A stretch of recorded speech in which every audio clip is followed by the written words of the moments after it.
Hello friends, welcome to home food recipes. આજે આપણે બનાવશું કાઠિયાવાડી કાજુ કાઠિયાનું શાક, જેને બનાવવું એકદમ સરળ છે. આજે આપણે બહાર રેસ્ટોરન્ટમાં ખાઈએ છીએ એ જ રીતનું કાઠિયાવાડી કાજુ કાઠિયાનું શાક ઘરે કેવી રીતે બનાવવું એ જોઈશું.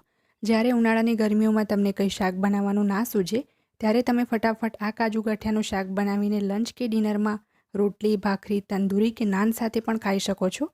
એ ખૂબ જ ટેસ્ટી લાગશે. અને આજે આપણે પરફેક્ટ માપ સાથે આ શાક કેવી રીતે બનાવવું એ જોઈશું. તો ચલો એને બનાવવાનું શરૂ કરીએ. સૌથી પહેલાં એક પેનમાં આપણે 1 મોટી ચમચી તેલ ઉમેરીશું.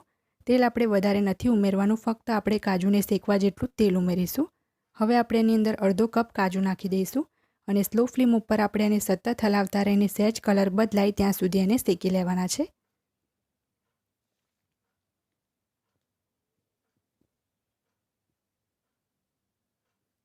ફક્ત 1 જ મિનિટમાં આપણા કાજુ લાઇટ બ્રાઉન થઈ ગયા છે, એનો કલર સહેજ બદલાઈ ગયો છે. તો આપણે આને એક પ્લેટમાં બહાર કાઢી લઈશું.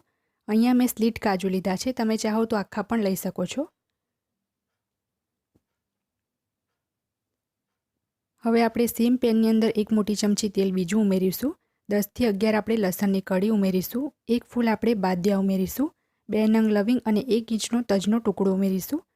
બધું સહેજ સંતરાઈ જાય એ પછી આપણે એની અંદર એક મોટી સાઇઝનો કાંદો ઉમેરવાનો છે, જે ગ્રામમાં 90 ગ્રામ જેટલો છે.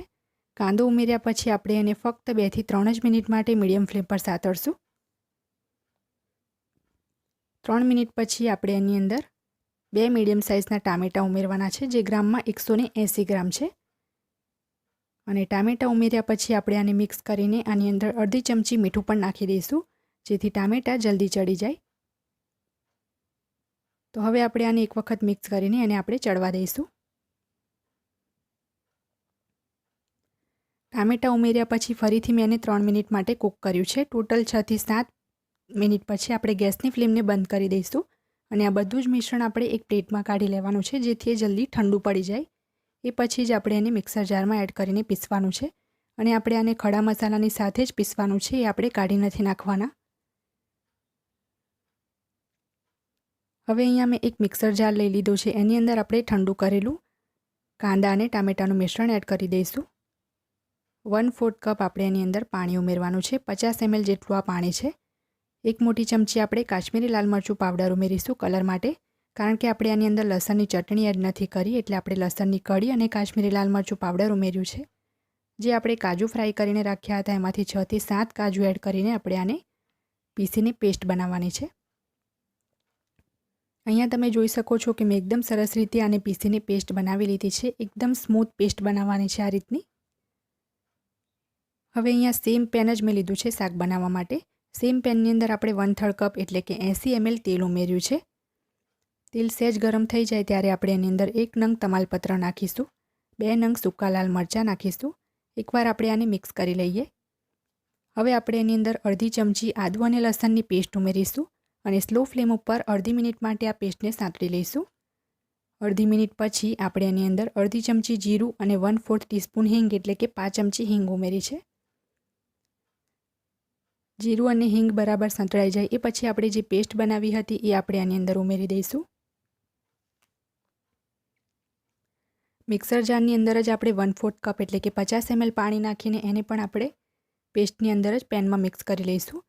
અને એ પછી આપણે સ્લો ટુ મીડિયમ ફ્લેમ ઉપર ઢાંકણું ઢાંકીને 4 થી 5 મિનિટ માટે આને કૂક કરવાનું છે. જ્યાં સુધી આમાંથી તેલ અલગ ના થઈ જાય ત્યાં સુધી એને કૂક કરીશું. તો આપણે આની ઉપર ઢાંકણું ઢાંકીને એને ચડવા દઈશું. 5 મિનિટ પછી આપણે ઢાંકણું ખોલી લઈશું. અહીંયા તમે જોઈ શકો છો કે ગ્રેવીમાંથી બધું જ તેલ ઉપર આવી ગયું છે. તો હવે આપણે એની અંદર બધા મસાલા ઉમેરી દઈએ. તો 1/4 ટીસ્પૂન હળદર અને 1 મોટી ચમચી ધાણા જીરું પાવડર ઉમેર્યો છે. 1 ચમચી તીખું લાલ મરચું અને અડધી ચમચી એવરેસ્ટનો કિચન કિંગ મસાલો ઉમેરીશું. મીઠું તો આપણે પહેલાં જ નાખ્યું હતું અને ગાંઠિયામાં પણ મીઠું હોય છે, એટલે મેં ફક્ત 1/4 ટીસ્પૂન એટલે કે 5 ચમચી મીઠું નાખ્યું છે. બધું સરસ રીતે મિક્સ કરીને ખુલ્લું રાખીને જ 1 મિનિટ ચડવા દઈશું. 1 મિનિટ મસાલા સંતળાઈ જાય પછી આપણે એની અંદર અડધો કપ મલાઈ ઉમેરવાની છે. આ ઘરના જ દૂધની ફ્રેશ મલાઈ છે. તમે ચાહો તો અમૂલની ફ્રેશ ક્રીમ પણ લઈ શકો છો. મલાઈ ઉમેરવાથી જે શાકનો ટેસ્ટ છે એ ખૂબ જ સરસ આવશે. અને મલાઈ ઉમેર્યા પછી કન્ટિન્યુઅસ આપણે 2 મિનિટ હલાવતા રહીશું, જેથી મલાઈ ફાટે નહીં. તો ઢાંકીને આને હજી આપણે 2 મિનિટ કૂક થવા દઈએ. 2 મિનિટ કૂક કર્યા પછી તમે જોઈ શકો છો કે ગ્રેવીમાંથી અને મલાઈમાંથી બધું જ તેલ ઉપર આવી ગયું છે. તો એકવાર આપણે આને મિક્સ કરી લઈએ.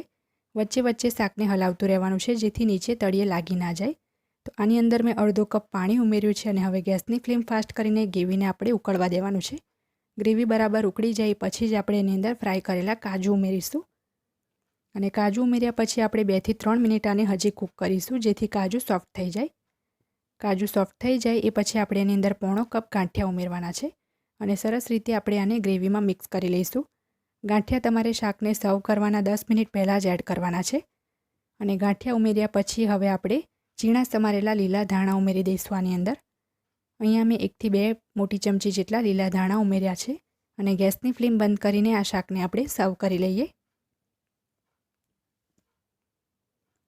આ શાકની જે ગ્રેવી છે એને આપણે ખૂબ જ સરસ રીતે કૂક કરવાની છે. જો ગ્રેવીમાં સહેજ પણ કચાશ રહી ગઈ તો શાકનો ટેસ્ટ બિલકુલ પણ સારો નહીં આવે.